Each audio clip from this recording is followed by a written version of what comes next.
மறக்க முடியுமா அந்த நாளை? 1982 இரண்டாவது ஹிந்து எழுச்சி மாநாடு. குமரி மாவட்டத்தில் கிறிஸ்தவ முஸ்லிம் கம்யூனிஸ்டுகளால் இந்துக்கள் தாக்கப்படுவதை நிறுத்த கோரியும் இந்துக்களுக்கு பாதுகாப்பு கோரியும் 1982 பிப்ரவரி மாதம் 12 மற்றும் 13ஆம் தேதிகளில் நாகர்கோவிலில் இரண்டாவது ஹிந்து எழுச்சி மாநாடு ஏற்பாடானது. இந்து இளைஞர்கள் வீடு வீடாக சென்று இந்துக்களை ஒன்று திரட்டி மாநாட்டுக்கு அழைத்தார்கள். இந்துக்களின் வீரத்தையும் உற்சாகத்தையும் பார்க்கும்போது லட்சக்கணக்கான இந்துக்கள் மாநாட்டில் கலந்து கொள்வார்கள் என உறுதியானது. திருச்செந்தூர் இடைத்தேர்தலில் அதிமுக வேட்பாளர் அமிர்தராஜை ஆதரிக்க வேண்டுமானால் நாகர்கோவில் மாநாட்டை தடை செய்ய வேண்டும் என கிறிஸ்தவர்கள் கோரிக்கை வைத்தனர். இதனை முதலமைச்சர் எம்.ஜி. ராமச்சந்திரன் ஏற்று மாநாடை தடை செய்யப்படுவதாக மாவட்ட ஆட்சித்தலைவர் அறிவித்தார். மாநாட்டிற்கான எல்லா ஏற்பாடுகளும் செய்த பிறகு கிறிஸ்தவ ஓட்டுக்காக இந்துக்களின் ஊர்வலத்திற்கு தடையை மீறுவோம் என வீர கர்ஜனை செய்தார்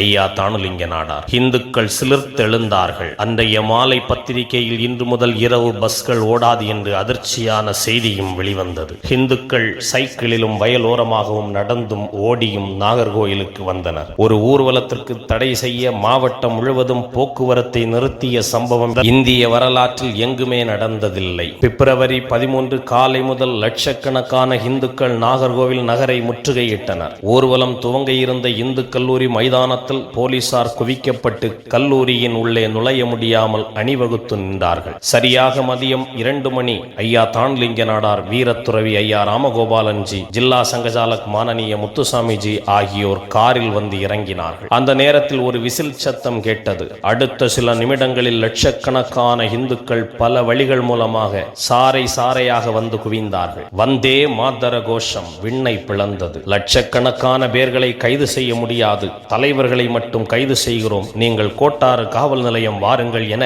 போலீசார் ஒலிபெருக்கியில் அறிவித்தார்கள். இந்துக்கள் பீச் ரோடு வழியாக கோட்டாறு காவல் நிலையம் வந்தனர். கோட்டாரில் வைத்து சில போலீசார் வேண்டுமென்றே கலவரத்தை ஏற்படுத்தி தடியடி நடத்தினர். பல இந்துக்களின் மண்டை விழந்தது. பலர் படுகாயமடைந்தார்கள். பின்னர் துப்பாக்கிச் சூடு நடத்தப்பட்டது. இந்துக்களின் மானம் காக்க தடையை மீறிய கோட்டாறு முதலியார் விலையை சார்ந்த ஆட்டோ டிரைவர் குமரி தந்த வீரசிங்கம் குமார் என்ற இளைஞன் சட்டையை திறந்து மார்பை காட்டி இந்து சமுதாய உரிமைக்காக சாகவும் தயார் என வீரமுழக்கமிட்டார். போலீசில் இருந்த மத வெறியர்களின் துப்பாக்கி குண்டுகளை மார்பில் ஏந்தி இந்துக்களுக்காக தன் விலை மதிக்க முடியாத உயிரை தாரை வார்த்தார். அதோடு நின்று விடவில்லை. நாகர்கோவில் நகர் முழுவதும் நின்ற இந்துக்களை போலீசார் விரட்டி விரட்டி அடித்தனர். நாகர்கோவில் நாகராஜா கோயிலுக்குள் புகுந்து கோயில் வாசலை மூடி பூட்ஸ் காலுடன் கற்பக்கிரகத்திற்குள் சென்று பக்தர்களையும் பூசாரிகளையும் அடித்து உதைத்து கோயிலின் சுவரில் இரத்தக்கரை படியச் செய்தனர். தொடர்ந்து 3 நாட்கள் போலீசாரின் அட்டூழியம் தொடர்ந்தது. தடையை மீறியதால்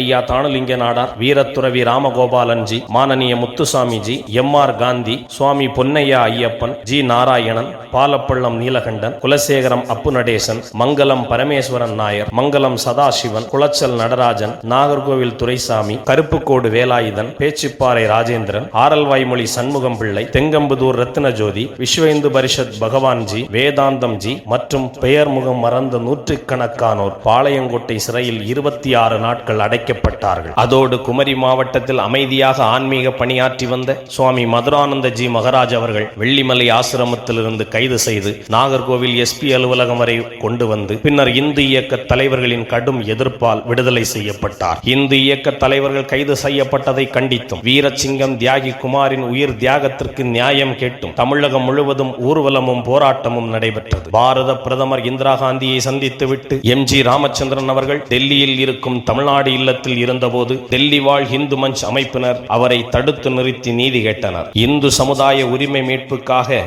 முதலாக துப்பாக்கி குண்டை தன்னுடைய மார்பில் ஏற்றி வீரமரணம் அடைந்த வீரச்சம்மல் தியாகி குமார் அவர்களின் நினைவு தூண் கோட்டார் பஜார் சந்திப்பில் அமைந்தது.